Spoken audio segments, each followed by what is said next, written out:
Na década de 70, a televisão ainda estava se espalhando ou sequer existia em boa parte do mundo.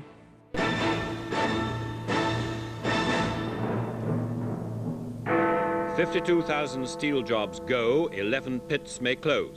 Porém, na contramão disso, o Reino Unido já tinha duas emissoras muito bem consolidadas. A BBC, emissora pertencente à coroa britânica, e a ITV, uma rede de emissoras do capital privado. Na época, estas emissoras se encontravam em pé de guerra na disputa pelo primeiro lugar de audiência, e em 1979, a ITV se encontrava com uma boa vantagem em relação à sua concorrente. O fato de ter uma programação mais popularesca, com muito entretenimento e jornalismo, contribuía nisso. Programas como as novelas Coronation Street e Emmerdale Farm e a série Crossroads Hotel eram populares entre os telespectadores. O News at 10 mantinha uma audiência fiel e entregava bons números aos programas seguintes. Os filmes e séries eram de alta qualidade. Enfim, tudo ia de vento em popa, até que...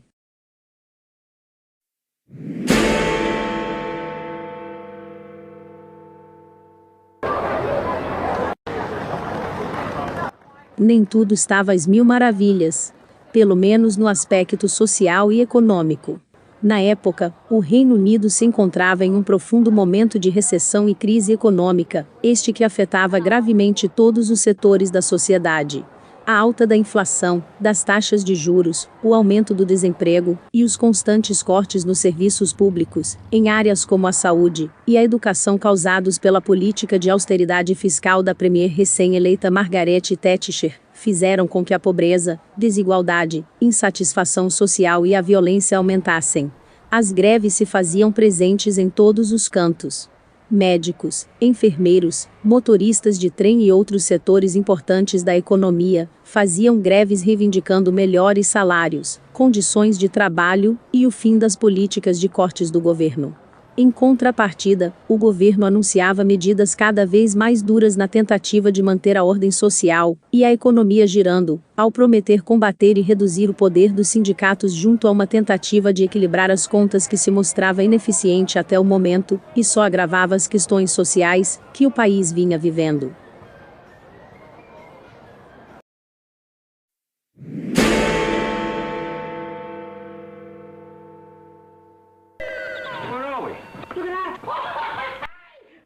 A ITV é uma emissora de televisão, que foi criada nos anos 50, devido à união de 15 emissoras regionais menores de capital privado, sob o pretexto de formar uma cadeia nacional de emissoras, que fosse independente da influência do governo, e que também oferecesse uma programação variada, visto que a BBC era a única emissora que o país tinha e estava sob os olhos do governo. Com o passar dos anos, e o aperfeiçoamento da programação, e aumento da qualidade técnica, a emissora foi tendo maior adesão do público, crescendo sua audiência, e chegando a uma disputa ferrenha com a BBC, garantindo o primeiro lugar de audiência por longos períodos dos anos 60 e 70. Programas como o noticioso News at 10.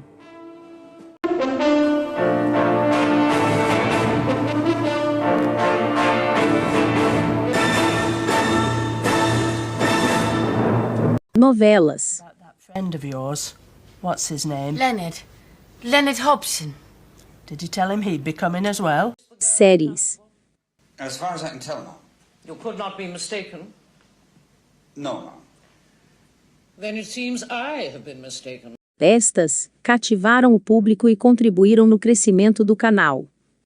Apesar de ser uma rede de emissoras, ela não seguia o modelo que vemos comumente aqui no Brasil, onde existe uma emissora principal e geradora, filiais, afiliadas e retransmissoras.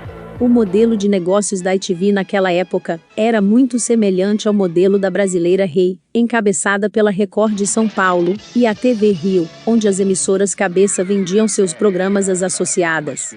No caso da britânica, as emissoras cabeças eram a Thames e a LWT, ambas de Londres. As emissoras associadas podiam ou não transmitir os programas das londrinas, e tinham direito à programação local ampla.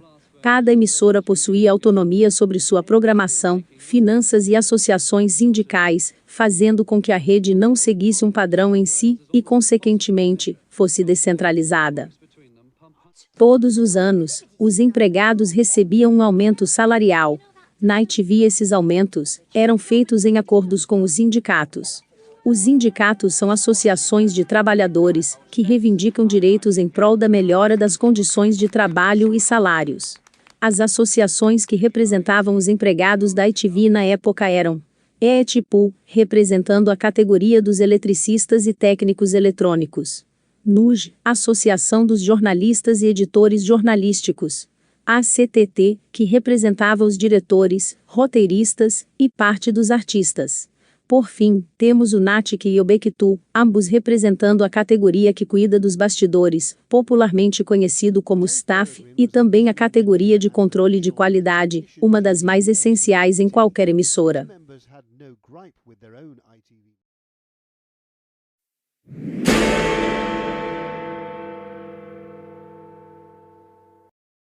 É chegada a hora da negociação anual para o aumento dos salários. Os sindicatos se reúnem com os executivos da emissora, para começarem a negociação por intermédio do ACAS, uma entidade especializada na mediação de negociações entre sindicatos e empresas. Ao sentarem para conversar, foi proposto pelos executivos um plano de aumento de 5% nos salários gerais dos empregados. Os sindicatos fizeram uma consulta com seus associados, estes que acharam o aumento irrisório. Muitos consideraram até mesmo como uma ofensa ao seu trabalho. Um consenso entre os sindicatos e os trabalhadores foi definido: 25%. Este foi o valor exigido. Nada mais e nada menos que isso. Dentre todos, a EPTU e o ACTT estavam mais firmes sobre este valor, justificando que a alta da inflação pedia este valor. Os executivos ficaram de pensar e, depois de um tempo, chegaram com uma nova proposta de 15% e nada mais do que isso. Achando o aumento ainda injusto, os sindicatos ameaçaram entrar em greve caso os executivos não concordassem nos 25%. Isso foi notícia do Newsette 10. Evening headlines might well have sounded like this. ITV technicians want a 25% rise or they'll strike. Network bosses tell them it's 15% and no more. Screens could go blank from tomorrow. A situação começou a ficar estranha e, de certa forma, tensa. Passados alguns dias, os funcionários ameaçaram entrar em greve novamente. Os executivos, achando que os sindicatos estavam apenas blefando, não deram muita bola e continuaram na margem dos 15%, agora alegando que se aceitassem a margem exigida pelos empregados, não teriam dinheiro para manter as emissoras em funcionamento, implicando numa consequente falência e dispensa dos mesmos. O ACAS, na tentativa de evitar maiores problemas que culminassem numa greve, enviou propostas variadas a ambos os lados. Nenhum deles cedia, e o pior, acabou acontecendo.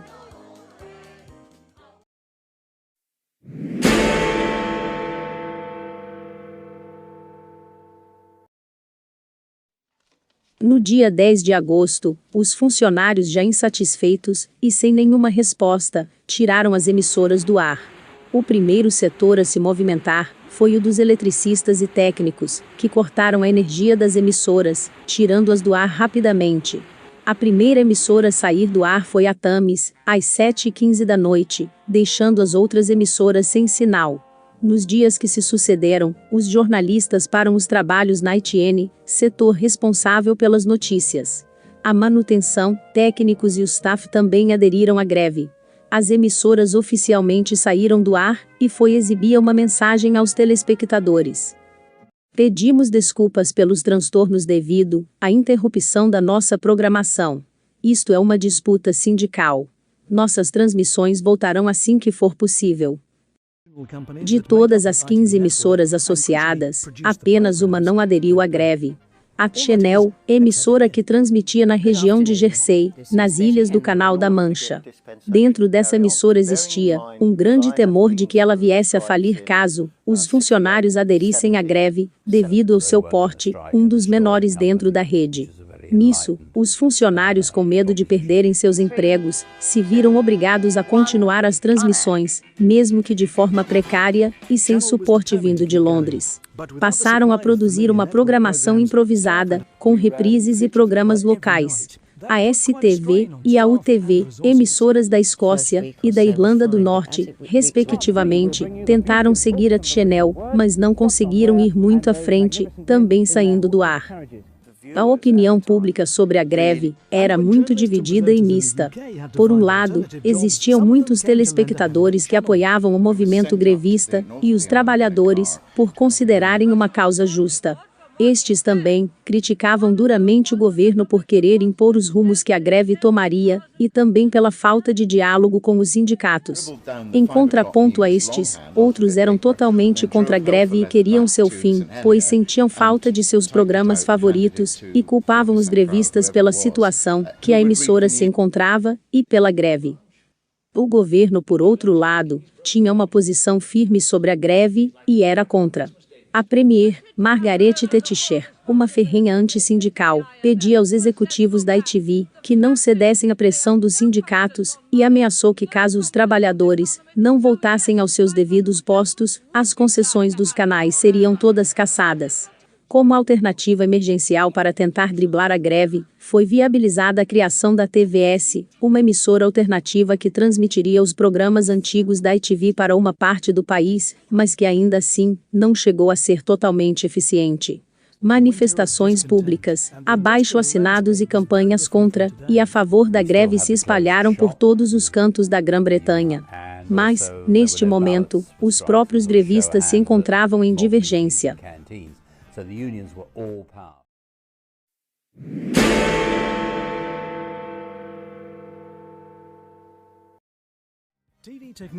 Passadas algumas semanas desde o início da greve, os sindicatos começaram a discutir entre si um fim para a mesma. A greve por si só já estava enfraquecendo. Muitos dos trabalhadores abandonaram a linha de frente da greve e foram arranjar empregos temporários, como secretários, domésticos, vendedores, etc. Some of the PAs did secretarial work. I didn't. I sort of thought, oh, I'll get a job, and then went to Spain very cheaply, stayed in a friend's flat, and just enjoyed myself. Really, it was you know. You came round to me one day, and we sat in the garden in the sunshine, drinking sherry, I think. That's right. Neste momento, os sindicatos começaram a entrar em disputa, graças às diferentes visões que eles possuíam. O ACTT, o NUJ e o ETPU assumiram posições mais radicais, se mantendo firmes na ideia do aumento de 25% e só querendo acabar a greve assim que este aumento fosse dado.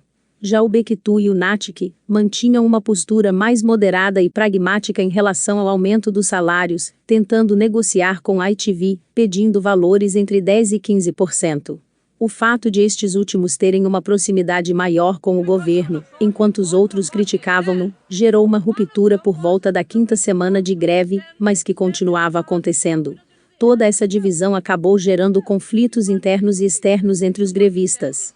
Internamente, casos de desentendimento, desconfiança e suspeitas de traição do movimento estavam em alta. Em determinados momentos houve até violência entre os próprios grevistas devido às divergências. Já no âmbito externo, casos de sabotagem, agressões e intimidações não cessavam. Alguns dos grevistas que abandonaram o movimento e voltaram a trabalhar sofreram agressão verbal e física. Cabos cortados, equipamentos quebrados e prédios depredados, eram as formas de sabotagem usadas. A imagem da greve perante o público estava cada vez mais negativa, e as divergências, ao mesmo tempo que facilitavam as negociações, também as dificultavam. O enfraquecimento possibilitou que as negociações fossem retomadas, porém, por outro lado, era cada um por si, ou seja, os sindicatos negociavam separadamente com o governo e os executivos.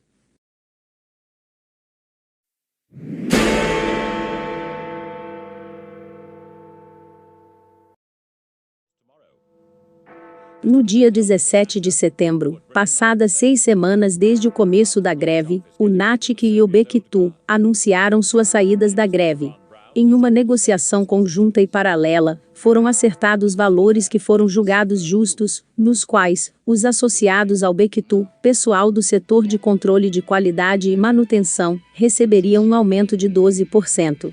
Quanto ao NATIC, pessoal do staff e artistas, estes receberiam um aumento de 10%. Mas, mesmo com o retorno desses empregados às suas funções, as emissoras continuavam impossibilitadas de transmitir sua programação devido à falta de setores importantes, como os eletricistas, e também por conta da falta de publicidade, já que a greve causou um baita problema com os anunciantes. Passadas algumas semanas, a resistência da ETIPU, NUJ e ACTT, estava cada vez mais perdendo força. A partir disso que as negociações foram retomadas. Estes grevistas restantes se mantinham firmes no valor de 25%, este que fora o motivo para a greve ter começado. A ITV estava oferecendo o mesmo aumento que ofereceram ao Bectu, de 12%, com possibilidade de 15%, batendo na mesma tecla, de que o valor exigido pelos grevistas era absurdo e fora da realidade. Finalmente, no dia 24 de outubro, o valor de 15% foi aceito, porém com ressalvas. Concessões foram feitas de ambos os lados, como a redução de horas extras, que o funcionário poderia fazer por semana, flexibilização de horários e compra de novos equipamentos no geral. No dia seguinte, dia 25, as emissoras finalmente puderam voltar ao ar. Ao longo do dia elas foram se recuperando e se preparando para a reestreia. Por volta das 5h40 da tarde, todas as emissoras retornaram em sincronia com a rede, primeiro com os locutores e locutoras agradecendo a paciência e fidelidade dos telespectadores, e em seguida, anunciando a programação especial de retorno. Na sequência, foi exibida a vinheta de reabertura da emissora com a legenda, "Bem-vindos de volta à ITV". A primeira pessoa a aparecer em rede foi Leonard Parkin, que apresentou o ITN News at 5:45. Assim que apareceu, ele expressou o alívio que tinha pela emissora estar no ar novamente.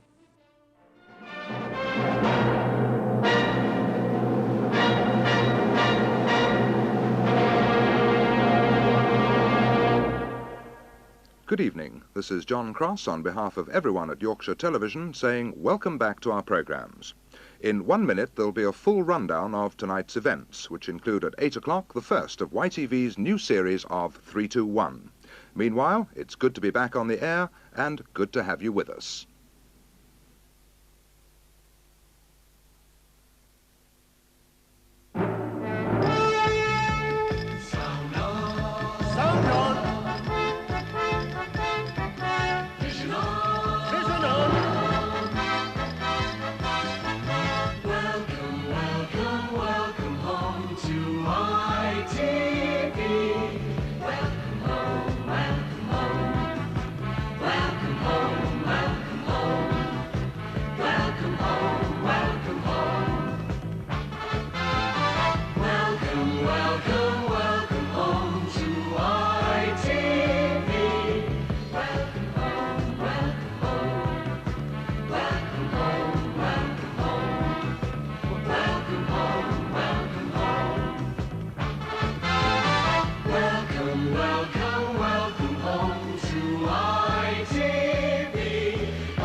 Good evening. It's nice to be back. In a moment, the news at 5:45, followed by the Muppets with Dudley Moore at 6:05. At 6:35, Crossroads, and at 7, it's George and Mildred. I'm winning, Mildred. What are you doing? I'm playing with myself. 7:30 for Coronation Street. At 8, Ted Rogers presents 321, and at 9, John Mills is Professor Quatermass. It happened here. The same thing. It was here too. After the news, Chinatown at 10:30 stars Jack Nicholson and John Huston. You're dealing with a disturbed woman who's just lost her husband. Faye Dunaway at the center of an intriguing mystery at 10:30. Welcome home to ITV, ITV. The Muppets, Crossroads, George and Mildred, Coronation Street, 321, Quatermass, Chinatown. Tonight's Welcome Home from ITV.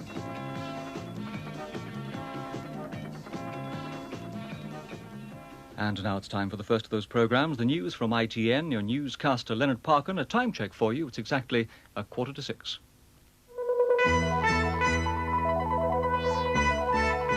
The news at 5:45 with Leonard Parkin. The battle for bargain basement flights to Europe. The Labour Party inquiry, another victory for the left-wingers. The Rovers return and the other ITV regulars are back. Good evening, again. It's good to be back again, so let me simply say, let's get on with it.